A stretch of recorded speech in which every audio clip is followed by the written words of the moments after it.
Assalamualaikum warahmatullahi wabarakatuh. Alhamdulillahirrabbilalamin. Wassalatu wassalamu ala asrafil anbiya wal mursalin wa ala alihi wa sahbihi ajma'in, amma ba'd. Pertama-tama yang saya hormati Bapak Dr. Setio Supratno, MT. Pada kesempatan kali ini saya Muhammad Iqbal Alfiandi akan menjelaskan tentang penerapan metode keteladanan dalam pembelajaran pendidikan agama Islam. Berikutnya ada metode keteladanan. Metode keteladanan merupakan salah satu pendekatan pendidikan Islam yang paling efektif. Keberadaannya sangat memengaruhi pembentukan kebiasaan, sikap, dan perilaku individu. Dalam konteks pendidikan, keteladanan bukan sekedar konsep teoritis, melainkan praktik konkret yang ditunjukkan oleh pendidik dan tenaga kependidikan melalui tindakan-tindakan positif yang layak dicontoh oleh peserta didik. Tujuan PAI adalah membentuk pribadi muslim yang beriman, bertakwa, dan berakhlak mulia. Guru PAI harus menjadi teladan hidup atau uswah hasanah dalam setiap aspek kehidupan. Lalu ada kelebihan metode keteladanan. Yang pertama, peserta didik dapat terbentuk dengan mudah menerapkan ilmu yang dipelajari di lingkungan sekolah.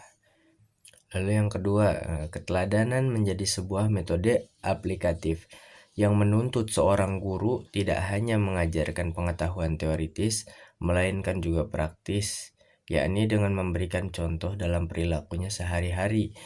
Sementara peserta didik melihat dan memaknai langsung perilaku gurunya untuk ditiru.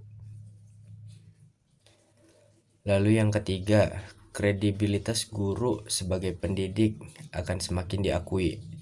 Ya, karena sifat terpuji yang patut ditiru oleh peserta didiknya di samping keilmuan yang dimilikinya, sehingga mempengaruhi anggapan masyarakat bahwa guru yang bersangkutan layak menjadi contoh dalam kehidupan.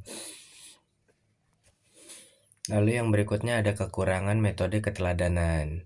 Berikut kekurangan metode keteladanan dalam pendidikan atau pembinaan karakter. Yang pertama, membutuhkan konsistensi tinggi. Guru atau orang tua harus selalu menjaga sikap, tutur kata, dan tindakan. Dan ini melelahkan dan sulit dilakukan terus-menerus. Kemudian yang kedua, rentan kontradiksi. Jadi jika ucapan tidak sesuai dengan tindakan, misal guru melarang murid terlambat, tetapi dirinya sering terlambat, maka wibawa dan nilai keteladanannya ini akan rusak. Kemudian yang ketiga, pengaruh lingkungan lain.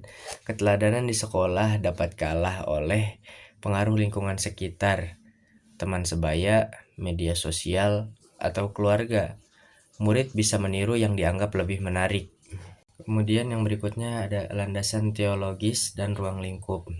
Nah, di sini ada surat Al-Ahzab ayat 21 yang artinya sesungguhnya telah ada pada diri Rasulullah itu suri tauladan yang baik bagimu. Ayat ini menjelaskan Nabi Muhammad SAW sebagai figur nyata yang perilakunya menjadi pedoman hidup bagi setiap muslim, landasan utama metode keteladanan. Kemudian di sini ada peran guru PAI. Guru PAI diharapkan meneladani sifat-sifat Nabi seperti kejujurannya, kesabarannya, kasih sayang, dan kedisiplinan sebagai implementasi nilai-nilai yang diajarkan. Jadi guru ini harus memiliki sifat yang baik, keteladanan yang baik. Agar apa? Agar guru dapat menjadi suri tauladan bagi anak-anak muridnya. Kemudian ada ruang lingkup, mencakup konsep dasar, landasan teologis, implementasi dalam PAI, peran guru sebagai teladan, strategi penguatan budaya keteladanan, serta tantangan di era modern. Mengenai tantangan di era modern, ini banyak anak-anak yang terpengaruh atau meniru, mencontoh hal-hal yang buruk, hal-hal negatif dari suatu video yang malah kemudian mereka implementasikannya kepada kehidupannya. Kemudian ada tujuan dan manfaat. Manfaat pembahasan ini yaitu memberikan wawasan bagi pendidik tentang pentingnya menjadi teladan, memperkuat pendekatan humanistik dalam pembelajaran agama, menumbuhkan budaya religius di lingkungan sekolah, menjadi referensi bagi mengembangkan metode pembelajaran PAI yang lebih aplikatif dan berorientasi pada pembentukan karakter Islami, dan tujuannya menjelaskan pentingnya metode keteladanan sebagai strategi efektif dalam pembelajaran PAI, menguraikan konsep dasar, bentuk penerapan dan peran guru sebagai teladan, memberikan pemahaman bahwa keberhasilan pembelajaran tidak hanya ditentukan oleh aspek kognitif, tetapi juga oleh keteladanan moral dan spiritual guru. Yang berikutnya landasan teori dan relevansi metode keteladanan. Yang pertama, strategi pembelajaran. Rencana berskala besar untuk mencapai tujuan termasuk penggunaan metode dan pemanfaatan sumber daya. Yang kedua ada lingkungan pendukung. Lingkungan yang mendukung keteladanan memperkuat internalisasi nilai-nilai Islam pada peserta didik. Jadi lingkungan ini menjadi salah satu faktor yang mendukung atau mempengaruhi perilaku nilai-nilai Islam serta tindakan peserta didik. Kemudian ada peran guru PAI. Tidak hanya teoritis tetapi juga praktik langsung dengan memberikan teladan yang baik seperti Nabi Muhammad Shallallahu Alaihi Wasallam. Kemudian yang terakhir, efektivitas keteladanan. Adapun penelitian menunjukkan bahwa metode keteladanan ini signifikan membentuk karakter, religiusitas, dan hasil belajar siswa. Metode keteladanan meskipun tertua dan tersulit wajib diterapkan guru PAI sebagai bagian dari dakwah dan mencontoh keberhasilan dari Rasulullah Shallallahu Alaihi Wasallam. Lalu yang berikutnya kesimpulan. Metode keteladanan merupakan metode yang fundamental dalam pendidikan Islam.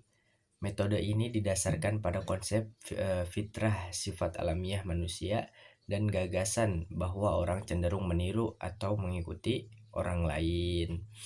Studi ini menekankan pentingnya metode ini di dalam pendidikan Islam, menyoroti bahwa ini bukan hanya tentang mentransfer pengetahuan, tetapi juga tentang internalisasi nilai dari perilaku dalam kehidupan sehari-hari.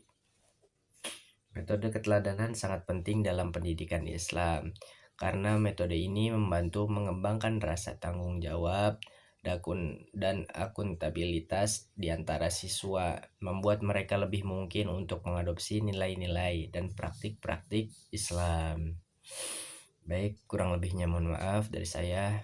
Assalamualaikum warahmatullahi wabarakatuh.